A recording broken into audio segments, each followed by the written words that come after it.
और अब खबरें विस्तार से। बीजेपी की मेगा रैली का शेड्यूल जारी हो चुका है। 30 अक्टूबर को 68 जगहों पर बीजेपी की रैली होगी।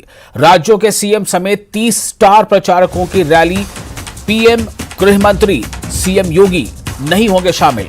तीनों नेताओं का अलग से तय होगा कार्यक्रम, यानी इन 68 रैलियों के अलावा होगा पीएम, गृह मंत्री और उत्तर प्रदेश के सीएम योगी आदित्यनाथ का कार्यक्रम।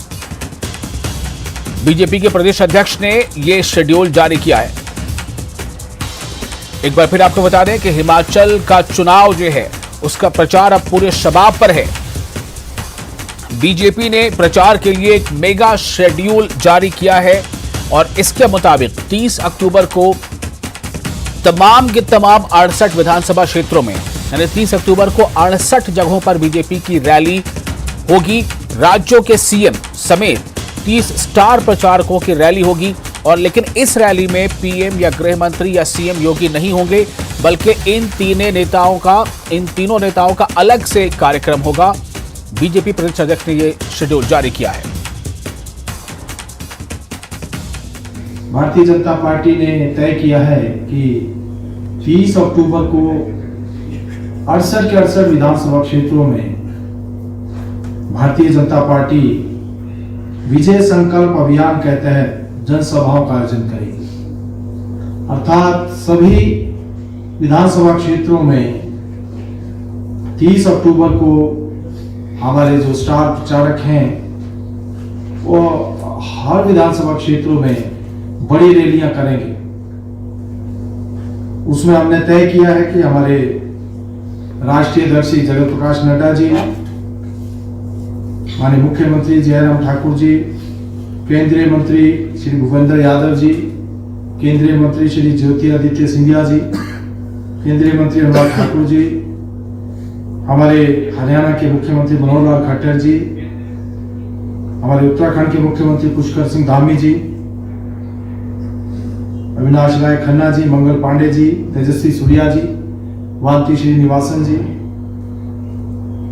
साथ में श्री डॉक्टर संबित पात्रा जी, श्री दुष्यंत गौतम जी और इसके अलावा अन्य हमारे कई जो स्टार प्रचारक हैं हर विधानसभा क्षेत्र में जाएंगे और एक विशाल जनसभा को संबोधित करेंगे।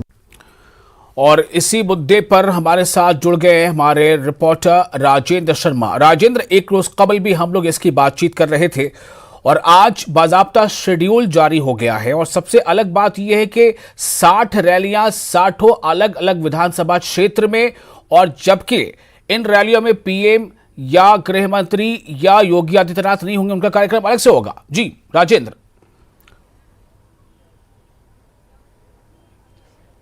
वैसाल, अगर हम बात करें इन रैलियों की तो 3 मुख्यमंत्री, इसके अलावा 5 केंद्रीय मंत्री और 9 जो राष्ट्रीय स्तर के नेता भाजपा के हैं, उनके अलावा जो प्रदेश के बड़े नेता हैं वो इन रैलियों को संबोधित करेंगे। कुल मिलाकर 30 जो राष्ट्रीय नेता हैं वो 30 बड़े नेता जो हैं वो स्टार प्रचारक, जो 40 स्टार प्रचारक की लिस्ट भाजपा ने जारी की थी, उनमें से 30 जो स्टार प्रचारक हैं वो इन रैलियों को संबोधित करेंगे। ऐसे में एक बड़ा प्लान भाजपा का है। हिमाचल प्रदेश में चुनाव प्रचार अभियान को एक नई ऊंचाई पर लेकर जाएंगे। भाजपा एक कोशिश कर रही है कि कांग्रेस को इतना पीछे जो कैंपेन है, इलेक्शन कैंपेन है, उसमें छोड़ दिया जाए ताकि कांग्रेस उस तक नहीं पहुंच पाए। इसके अलावा 30 तारीख को जैसे ही ये रैलियां खत्म होगी उसके बाद प्रधानमंत्री नरेंद्र मोदी, उनकी जो चारों संसदीय क्षेत्र हैं उनमें रैलियां तय हो चुकी हैं।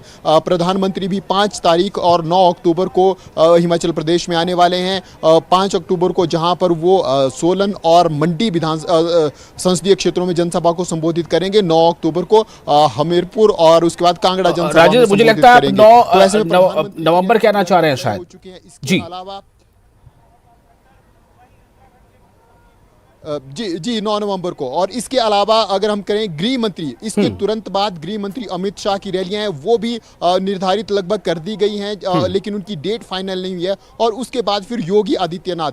तो हम कह सकते हैं कि भाजपा ने जो अपने इलेक्शन कैंपेन है उसका पूरा खाका तैयार कर लिया है और 30 तारीख से जो है तो वो अब नई ऊंचाइयों पर ये कैंपेन जाने वाला है, क्योंकि 29 तारीख तक नाम वापसी की जो पूरी प्रक्रिया है वो 29 तारीख को संपन्न हो जाएगी। और अभी जो भाजपा का फोकस है, जेपी नड्डा भाजपा के राष्ट्रीय अध्यक्ष आज सुबह यहां से रवाना हुए हैं और हम कह सकते हैं कि करीब 4 दिन तक जेपी नड्डा की तरफ से खुद कोशिश की गई, तमाम बैठकों की अध्यक्षता उन्होंने की, चाहे वो टेलीफोनिकली या वीडियो कॉन्फ्रेंसिंग के थ्रू या फिर प्रत्यक्ष तौर पर हम कह सकते हैं पिछले कल करीब 4 घंटे से अधिक जो है तो वो मंथन चला बागी जो प्रत्याशी खड़े हुए हैं भाजपा के उनको मनाने के लिए। और आज भी मुख्यमंत्री जयराम ठाकुर जो किन्नौर से भाजपा के बागी तेजवंत नेगी खड़े हुए हैं उनको मनाने की पूरी कोशिश में है। तो फिलहाल 29 तक भाजपा का फोकस है बागियों को शांत करने का, बागियों को बिठाने का और उसके बाद 30 तारीख से ताबड़तोड़ रैलियां हिमाचल प्रदेश में करने का।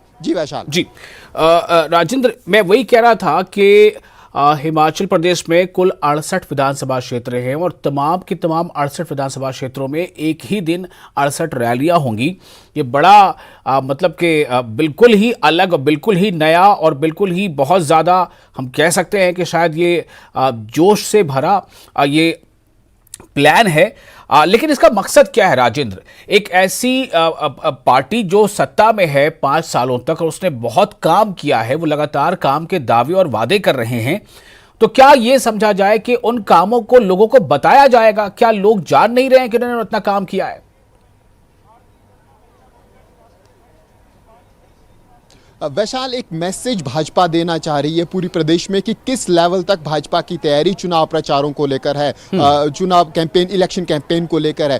कांग्रेस जहां पूरी तरह से अभी तक के अगर हम इलेक्शन कैंपेन की बात करें तो प्रियंका गांधी पर आधारित लग रही है। हिमाचल प्रदेश में आने वाले दिनों में प्रियंका गांधी की रैलियां भी हिमाचल में तय कर दी गई हैं, लेकिन भाजपा की तरफ से पूरी फोर्स उतार दी गई है। जो सभी स्टार प्रचारक हैं उनमें से 30 स्टार प्रचारकों को 40 में से ग्राउंड पर उतार दिया गया है। इसके अलावा जो मेन फोकस है प्रधानमंत्री नरेंद्र मोदी की रैलियां, अमित शाह की रैलियां और योगी आदित्यनाथ की रैलियां, इनकी रैलियों के शेड्यूल जारी कर दिए गए हैं। तो ऐसे में मैनेजमेंट की दृष्टि से एक खुला संदेश जो विपक्षी पार्टियां हैं उनके लिए और ग्राउंड लेवल पर भी भाजपा शो करना चाह रही है कि ग्राउंड लेवल पर कितनी तैयार भाजपा चुनाव को लेकर है। और ये पहली बार अगर हम निकट भविष्य पे नजर डालें, पिछले कुछ इलेक्शंस पे नजर डालें तो ऐसा एग्जाम्पल हिमाचल प्रदेश में देखने को नहीं मिल रहा है, जहां पर आपके सभी स्टार कैंपेनर एक ही दिन में 68 विधानसभा क्षेत्रों में रैलियों को संबोधित कर रहे हैं। ये बड़ी बात है और हम कह सकते हैं कि एक स्टार कैंपेनर के हिस्से 2 या ज्यादा से ज्यादा 3 रैलियां हैं ऐसे में। तो ऐसे में बड़ी जो मैनेजमेंट की दृष्टि से बहुत बड़ा काम ये भाजपा हिमाचल प्रदेश में कर रही है। बहुत शुक्रिया आपका राजेंद्र, तमाम जानकारी के लिए। आपने सही कहा कि प्रचार भी एक तरह की रेस है और इसमें कोशिश यही होती है पार्टियों के जरिए कि हम प्रचार यानी कि पार्टी के कामों को या पार्टी के का जो अपना विकास का खाका है उसे जनता तक, आवाम तक जल्द से जल्द और ज़्यादा से ज़्यादा पहुँचाएं। और इसमें बीजेपी बहुत आगे निकलती नज़र आ रही है। किन्नौर में बीजेपी ने तेजवंत नेगी को मनाने की कोशिशें तेज कर दी हैं। तेजवंत नेगी ने यहां से बीजेपी से बागी होकर निर्दलीय प्रत्याशी के तौर पर नामांकन दाखिल किया है। अगर वो कल नामांकन वापस नहीं लेंगे तो किन्नौर सीट पर बीजेपी को मुश्किलें आ सकती हैं। ऐसे में कल नेगी को मनाने बीजेपी के वरिष्ठ नेता मंगल पांडे भी किन्नौर पहुंच रहे हैं। बता दें, मंगल पांडे हिमाचल बीजेपी के प्रभारी रह चुके हैं।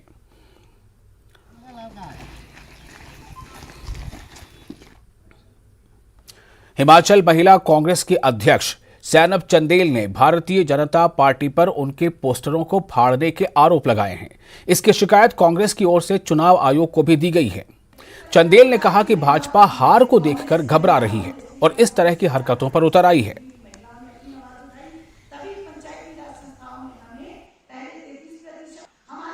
हमने अपनी बात रखी है, इनका लोकतंत्र में विश्वास नहीं है। जहां जहां हमारी सरकार थी इनको कभी भी क्लियर मैंडेट नहीं मिला।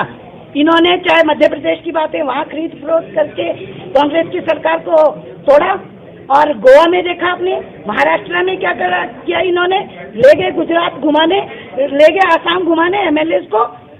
लोकतंत्र में इनका विश्वास नहीं है। कांग्रेस पार्टी लोकतांत्रिक पार्टी है।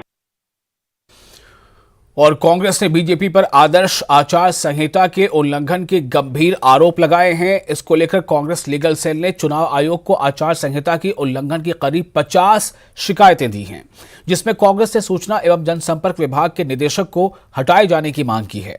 साथ ही मुख्यमंत्री सचिवालय में रहे कुछ अधिकारियों को भी हटाने की मांग की गई है।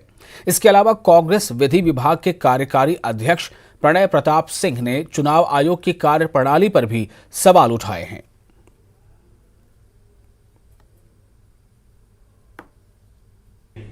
इलेक्शन कमीशन को हमने कई शिकायतें दे दी। अब लगभग मैं कहूँगा आपको, हमने कम से कम उनको ज़्यादा नहीं तो 30 से 50 के बीच में हमारी टोटल शिकायतें जो यहाँ सेंट्रल ऑफिस से, पीसीसी दफ्तर से और जो फील्ड से गई हैं वो गई हैं।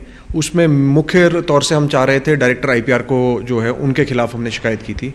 डायरेक्टर आईपीआर क्योंकि वो डायरेक्टली सीएम सेक्रेटेरिएट में भी इन्वॉल्व हैं, सीएम साहब के साथ रहे हैं, तो हम ये चाह रहे थे कि for the time being he may be asked to join some other department, क्योंकि हमें फील्ड से ये कंप्लेंट आ रही थी कि शायद बीजेपी की जो फंडिंग है इसकी इलेक्शन कैंपेनिंग की, वो शायद कहीं ना कहीं इनडायरेक्टली डायरेक्टली जो सरकार से हो रही थी।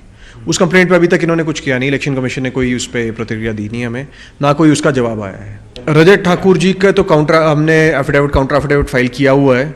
वो स्क्रूटनी थी आज, उस स्क्रूटनी में देखना है, उसके अभी मुझे अपडेट आई नहीं है। तो उनके कुछ डिस्क्रिपेंसीज जो है नॉमिनेशन जो फॉर्म 26 है, जो एफिडेविट जिसको हम बोलते हैं, तो फॉर्म 26 में कुछ डिस्क्रिपेंसीज मुझे बताई थी वो हैं, तो उनको पॉइंट आउट हमने किया है। तो अब तो it is upon the officer concerned कि वो किस तरह डील करते हैं उसको। जनता पार्टी इस वक्त सत्ता में है, सत्ता पक्ष होने के कारण उनके पास हर चीज़ का एक्सेस है। तो मैं समझता हूँ कि इलेक्शन फ्री एंड फेयर अगर करवाना है तो इलेक्शन कमीशन को they have to act swiftly. अगर आप हर कंप्लेंट पे 10-12 दिन लगाएंगे और गर्ग साहब अगर जब भी हम जाएंगे तो बोलेंगे कि अभी हमारे पास जवाब नहीं आया है, तो ये हम लोग जो है we will not accept this fact. और आज हाई लेवल डेलीगेशन हमने प्लान किया था मिलने का, but seeing the conduct of the election commission itself, तो इलेक्शन कमीशन भी बहुत बड़े घेरे में आने वाली है। और खबरें अभी और भी हैं, लेकिन फिलहाल एक छोटा सा ब्रेक।